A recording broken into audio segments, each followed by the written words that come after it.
Welcome to Significant Brothers. I'm Anna. I'm Kray. I'm Chase. And I'm Brad. And today we're going to be talking about nudity. So starting off, I'm going to talk about the evolution of modesty. Anna, why did you decide, do you feel like your own modesty is evolving and you're like, we need to talk about this? My own modesty? No, I don't think it is. I don't know. Kray said, I think you should talk about this one. Oh, this was Kray's?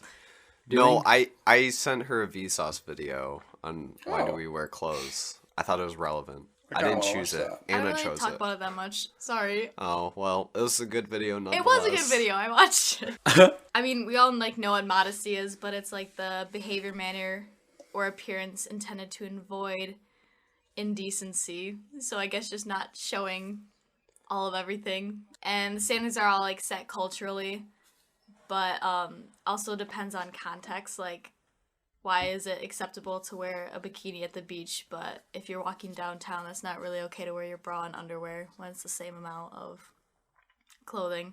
Which I've always wondered, but I don't know. No one can ever really give me a good answer. I think a lot of it's just the fabric of, I don't know, I think bras look a little bit more skin-like than... Brad, have you ever worn a bra? Brad, if that's the case, then you would see people wearing bikinis walking around the town then. That's true. But, I don't know, Anna, why don't you wear a bikini instead of a bra? Wait, why don't I wear a bikini? Downtown? No, instead of a bra, like underneath your clothing. Well, because the fabric's meant for water. I think we have our answer, folks. No, but... Why is it okay to, wear that less of clothes at the beach, but not downtown? Yeah, you guys are both answering two different questions. Brad's asking what's the difference between a bra and a bikini. Anna's asking about social norms. At, music festivals, girls basically wear, a bra and underwear. And that's fine. But... Or is it a bikini? Or is it a bikini? I don't know. I guess everyone just kind of looks around at each other and they're like, you know what? This is a safe space. Yeah. For less clothes. I guess so. Yeah, that's actually very true. Quite often I'm naked in my shower and it seems fine. You look around and you're like, this is acceptable, Everyone I guess. else seems fine with it. Yeah. My neighbors who wish I had a curtain don't seem fine with it.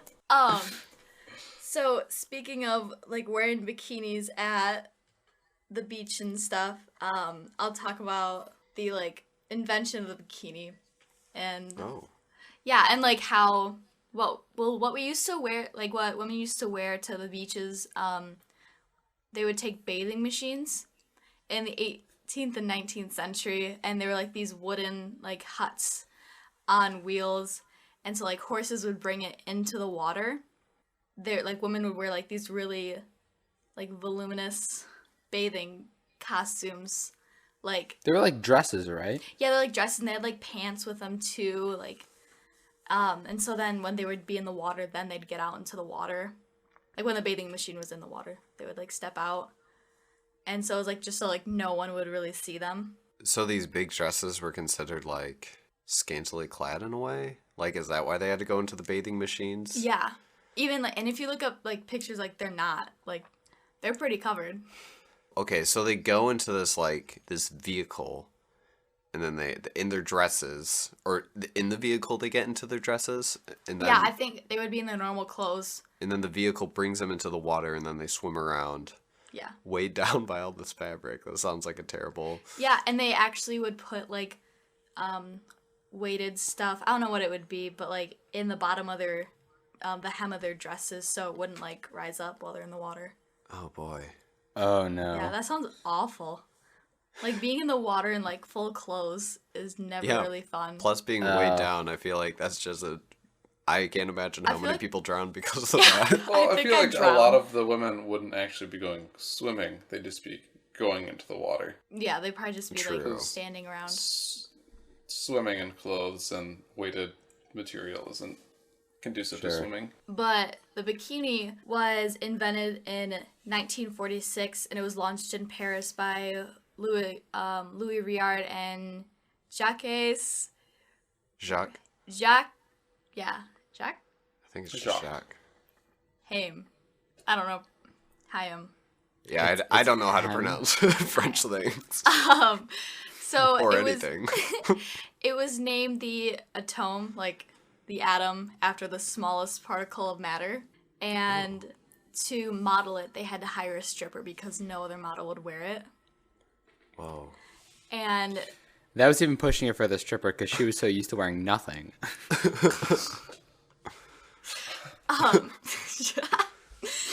and it was said by the inventor that it was not a true bikini if it could not be pulled through a wedding ring. And Oh. it really took a while to like get started in America. Like everyone was like pretty appalled by it. And in 1957, Modern Girl magazine said that no girl with decency would wear a bikini. And then it reveals everything about a girl except her mother's maiden name.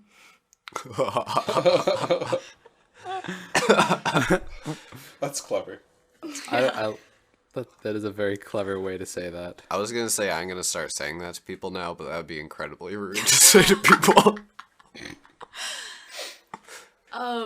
So I guess I don't really know when bikinis like started becoming a thing in America.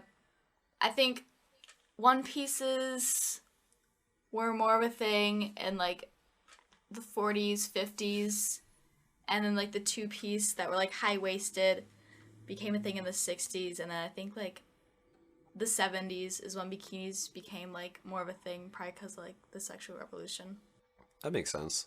I feel like, gosh, there's so many Beach Boys songs that mention beaches, but I'll be hard-pressed to find a song that mentions a bikini, so it couldn't have been the 1960s. And Come on, no, guys, come on, let's all think together if there was a song. I'm not getting any. I think I heard them say something about tankinis, but Really? You know, I bet it's in that song about submarines, because that has to do with water. Like a yellow submarine? I can't tell if you're joking, Brad. Yeah, of course I'm joking. Oh, okay. We all Wait, know why it's are about you joking? Love, love, love. I don't get why you're joking. What are you joking about? Stop. He was joking because Beatles. He's like, 'Cause- purposely mixing up the bands. It's a joke, Chase. Oh. I thought he was sincerely mixing them up. Brad, your dry delivery and your sense of humor have thrown me for a loop again. It's called comedy. It's top notch. Look it up, You wouldn't get it. Chase. Sorry, I know. That's what people come here for. one more thing. So you guys have probably all heard the song, it was an itsy bitsy teeny weeny yellow polka dot bikini. Yes. Of course. And Yeah. It's a classic Beatles song. At the beginning it says she was afraid to come out of the locker. She was nervous that she was afraid to come out of the locker. She was afraid that somebody would see. And it was released in 1960, which was when they would still measure their bathing suits. And if they measured it and it was too like short, not short, it's a bikini, just like not enough fabric, they would kick women off the beach. Wow. Oh, wow. Yeah. I think I first heard that song in I want to say a Yoplait commercial. Oh yeah, I remember that. I know what one you're talking about.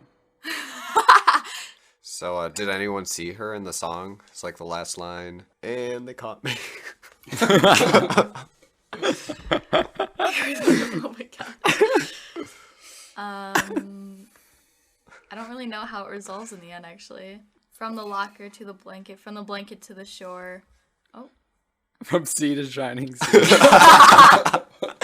From the shore to the water, yet there isn't anymore. What? She was did like, they- she was like stuck in the water. The poor little girl is turning blue. That's really sad. Oh. What? She drowned. 2, 3, 4. Tell the people what she wore. She ain't nothing but a big stanky whore. I just kidding. That's not. The first two lines are in there.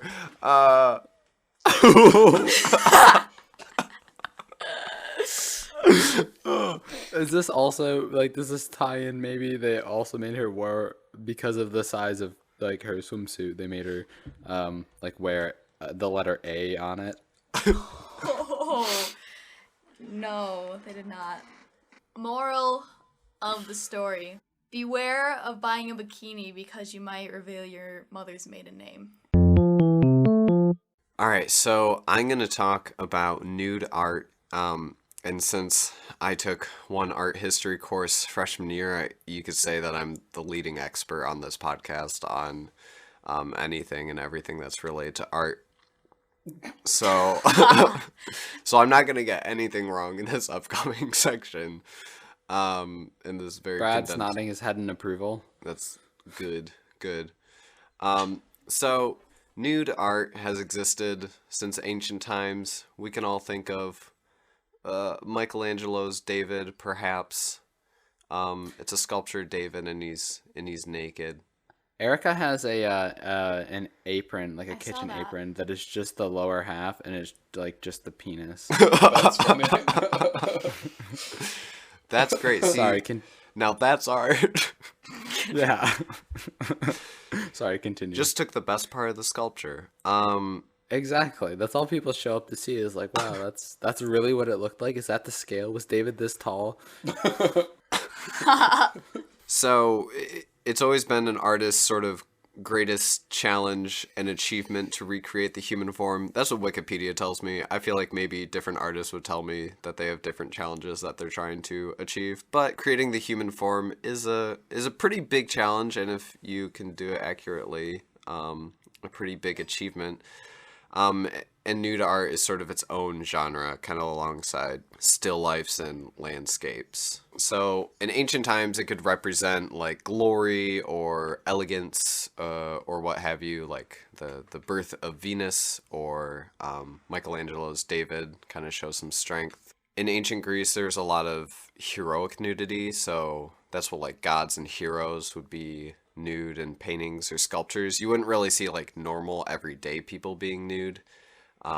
If there were, they'd either be warriors or they would be athletes or something, because I guess athletes performed naked back in the day.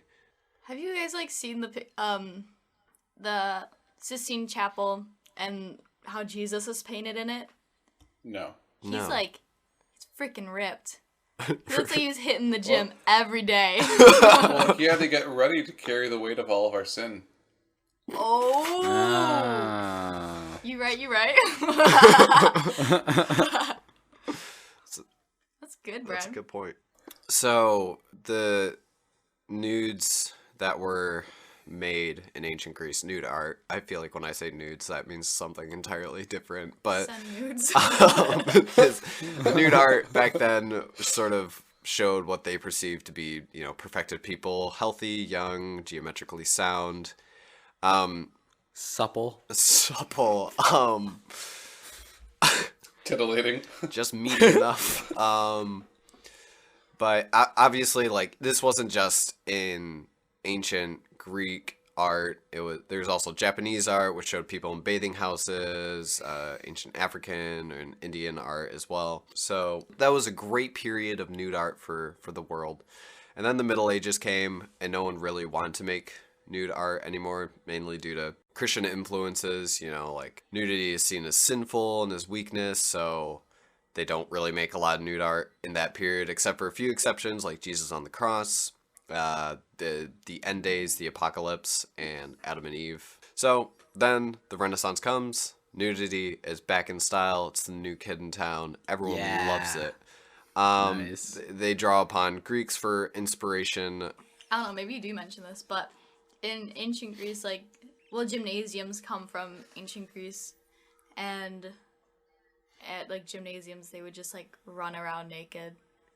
Huh. Not they sound like they're just They just chase each flailing other. around naked, but they're just there's Play an he'll get a outer, grab ass.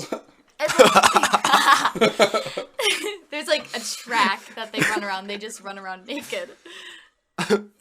Is that why people go into locker rooms and then shower naked? There are children here, sir. And then Impressionism sort of comes along, and they sort of start to blur the line between what is nude art and what is, I guess, more or less pornography. So like academics at that time are still painting in the classical style. Impressionists are starting to paint nude females in more casual settings. So they aren't goddesses, they aren't nymphs. They're just like everyday people. In some cases, they are prostitutes. Just like they're kind of painted like very nicely in like a nice classical style, but it's like a totally different context. So people are like, whoa, like you can't paint that. So the art historian Sir Kenneth Clark says the word naked implies embarrassment and shame, while nude is a work that doesn't have those certain connotations. But kind of like Impressionism, modern art even more sort of blurred the lines between, you know, what is naked and what is nude. Whether something is art or pornographic is sort of subjective. It's hard to come up with an exact definition. I feel like I've heard judges say you know it when you see it. Because like what the public world would perceive as sexually explicit, some people in the art world might perceive as too tame or something, or not cutting edge. So people won't bat an eye at Michelangelo's David, but if they see art that includes nude people, but the medium is photography, then, you know, it's completely different. That's so interesting. There's a good quote from this guy named Bram Dijkstra. He's a professor at the University of California, San Diego, and the author of Naked, the Nude in America. And he said, the only difference between art and pornography is that art is something that tries to reach a level of experience within ourselves that doesn't go simply to desire and to arousal. I think that's a pretty good definition. You know, I had pointed out to somebody, are you guys familiar with Georgia O'Keeffe? Yeah. I think so. Well, so her stuff is like flowers and stuff, but like, and somebody I knew was like, oh, I really like Georgia O'Keeffe. They're, you know, the flowers are pretty. And I was like, you know, those flowers are supposed to be vaginas, right? That is what they are. And she was like, I'd never seen it like that before. It's kind of like when you look at, and I was saying it to you guys, I was in DC yesterday, and like when you look at the Washington Monument, you don't think that it's actually the Bill Clinton Memorial. You know, it's clearly very phallic, that obelisk. So art, I think it's tasteless. It's hard to define like what exactly is that line, and as Stephen Colbert said, what if that line looks like a butt crack? Oh gosh.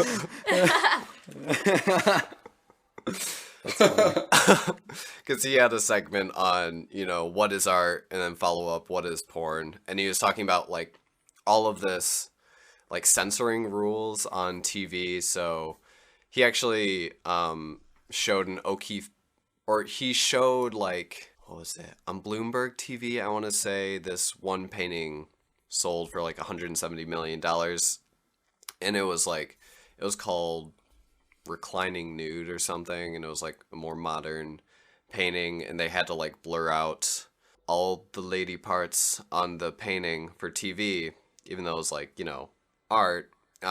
Michelangelo's David, apparently you can only show a picture of it that's taken from a distance, and you can only show it for 2 seconds. Huh. Yeah. Other than that, then it's, you know, then it's like too risque for TV.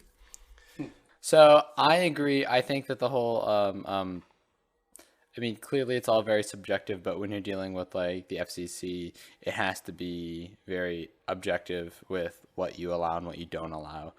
I feel like it seems like there probably is a black and white line to a certain extent. Like it's 2 seconds exactly, not 2.1. If you can, you know, show David. So, but it's like, who made this up? Who decided? The moral police decided that like that's appropriate for children is 2 seconds and not a second longer.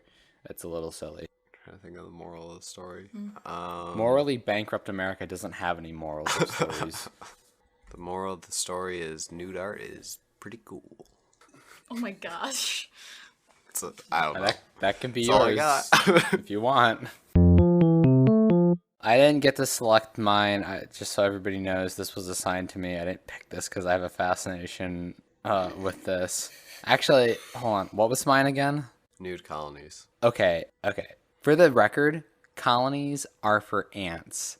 They're called nudist communities, Kray. Oh. Just saying. Sorry, my You apologies. stepped to all into the that. nudists I knew what I was listeners out doing the there. whole time. I just wanted somebody to say that so I could correct them because I read an article that was just like, first off, nudists aren't in colonies. That's ants. And I was like, oh, I get them mixed up all the time. At the very least, one of the nice parts about living in a nudist colony is, like, if you're just like talking to like any random dude, you don't have to guess what religion he is. You just know. You're the worst. But like, you guys might be wondering about some customs of nudist colonies, and it's actually a thing, and this is true. Let's say you want to go sit down somewhere in like a lobby of a hotel, maybe. It's a thing. Like, it'd be kind of disgusting to just sit in like just a random chair in the lobby, right? Because naked people sat there. Yeah. So people like typically carry around like a towel so that you can like lay it and then you sit on your towel and you just carry it around with you.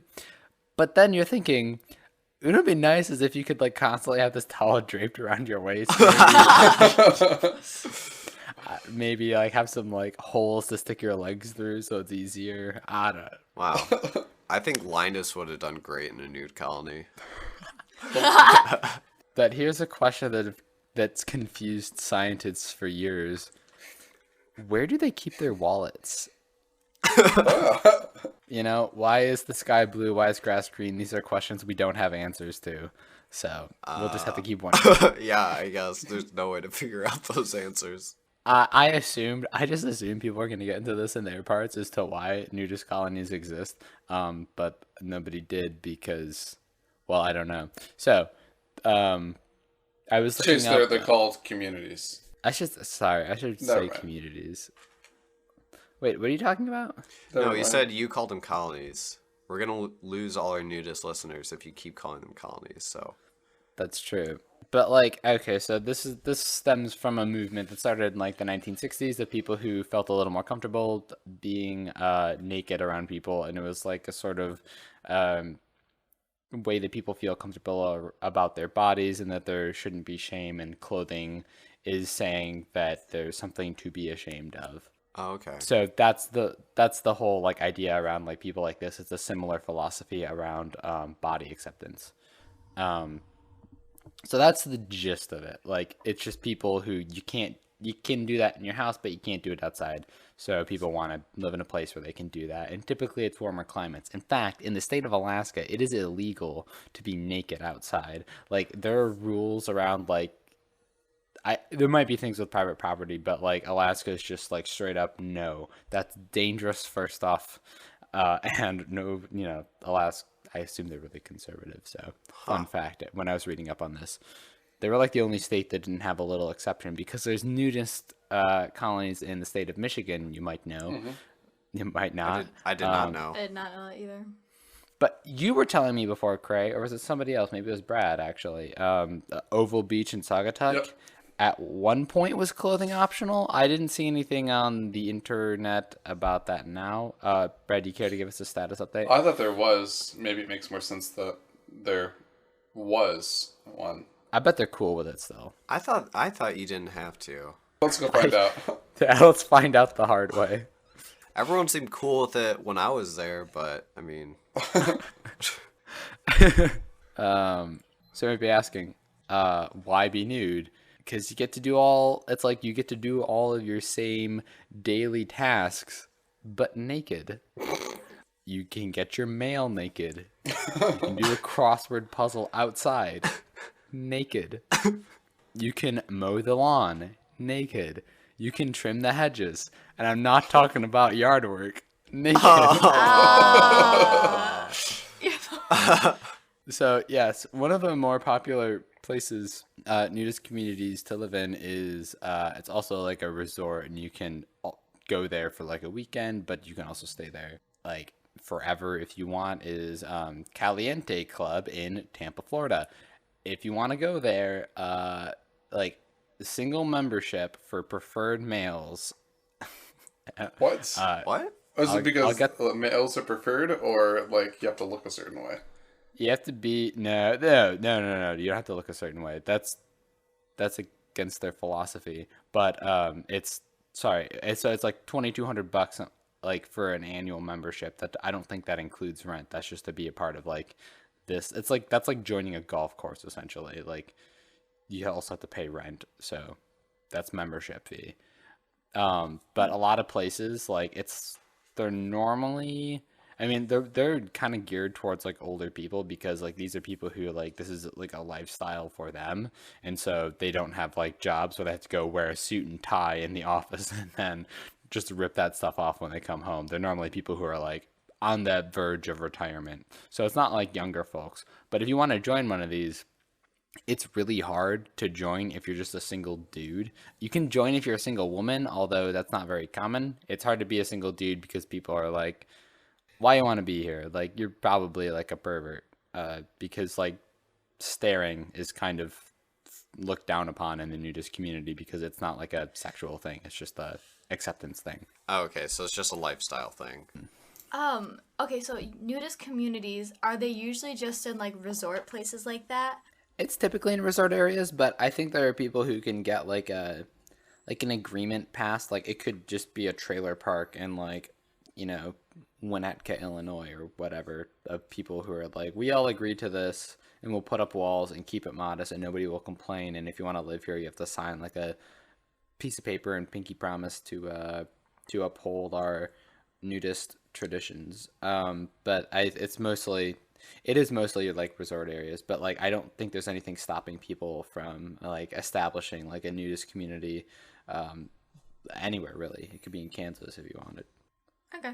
I was watching this episode of Conan O'Brien where he went to a nude beach in Germany, and the guy was just like, Conan O'Brien was just like, why are you naked? And the guy was just like, I think this is normal. Why are you wearing clothes? It's kind of like, it's almost like the circumcision argument of just like, you know, I was born this way and you made like you went out of your way to do this thing to yourself. Like, it sounds more cumbersome to wear clothes than it is to just be naked. This is me by default. Moral of the story is, if you want to be naked in public, you should go somewhere where that's legal.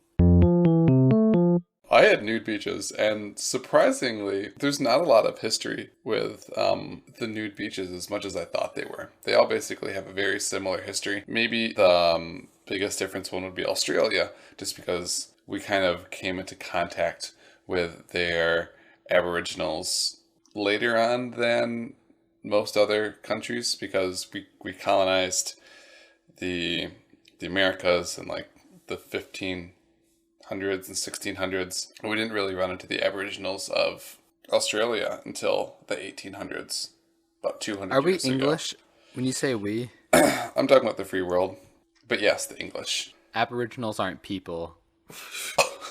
Yeah, I was gonna say, because you keep saying we, so I'm like, are they not free? What is the free world? I don't know. They were free till we got there. So, the first fleet arrived in Botany Bay just over 200 years ago, and they found the locals, and they were naked and unashamed, and they were happy. But the English brought their old morality with them, and it was very rude to be nude. And so, Dude. yeah, and then there was a bunch of stuff on English bathing boxes, and there's the picture of this lady here, and she is very modest. But, you know, it's hot in Australia. It's kind of not weird to be naked. And then some of the British soldiers were like, hey, it's kind of hot here. And they went swimming in the nude. But then in 1833, the governor of the day banned what they called sea bathing. But it was only during day hours, basically, so you could not be seen. So you could go skinny dipping at night. Yeah. Cool. Because, you know, whatever. Same rules still apply in modern society, I think. I don't think so. I think if you got caught out on the beach today in Holland, Michigan, in the nude at night, you'd be in trouble. That's probably true. So also, in addition to making people wear clothes at the beach now, there was a separate time for men and women on the beach, or different parts, depended on the beach. But eventually, people were like, hey, it's uncomfortable to wear 10 meters of clothing to go to the beach. I can't 10 swim meters in this. or liters? Meters. With an Do M. you measure clothing in meters? Well, this website I read did. I mean, I guess you can measure it in length, but I don't know a human who's like 10 meters long. Well, like 30. saying all the material. 10 like square meters. Oh, so like, well, Even that. square meters is way more than 10 meters. Okay, maybe they're saying like if you laid all your clothing items from end to end, it would end up being 10 meters. That's like 30 feet. I mean, No. You know what? I'm going to check right now. I'm taking off my clothes. All of the material used to make the clothes was 10 meters. Okay. That's what they're saying. I feel like they should have measured it in weight. Well, then you got like, oh, this is cotton versus plate armor. Like, of course the plate armor is gonna... When they're measuring you, you have to take off your clothes and weigh them. Yeah, but you'd also have to take off your clothes if you're trying to measure the length of them. Like, No, you wouldn't. If you measure it like by inches, you just like take it and measure them like this. yeah, but that wouldn't be 10 meters. Guys, it isn't saying you needed 10 meters of clothing. It's just saying some of the bathing costumes for the ladies were like, had 10 meters of clothing material in them. It wasn't a rule. All right. I will let's I just will keep accept that. It just bothers me. But eventually, as is the normal, things that once became larger were getting smaller and smaller, a lot like our cell phones. And so kind of civil disobedience came out. There were some pavilions built for more adventurous people. They had changing rooms and showers and enclosed sunbathing areas that you could be nude in. And then, then it was just from then on out a battle of the bathing suit. There's a Solar magazine, which was the Naturist magazine of Australia. And in the 1950s, they had a picture of a lady in a two-piece bathing suit. And in my definition, that would be a bikini, but I don't know what a bikini is, apparently. Is the bikini just like the bottom part? No. A bikini is like... No, it's the bottom and the top part. There's just like nothing in the middle. Okay, then what's the difference between a bikini and a two-piece bathing suit? A two-piece bathing suit, that'd be like a tankini, would be like, it would cover your belly, but it'd still be separate from the bottom. Okay, well, she was wearing a bikini then, I think. So yeah, eventually bathing suits became smaller. Men started going to the beach topless, which was a big shocker. Surfboards became all the rage in Australia, and people were getting crazy with those, and morality was on a downward trend.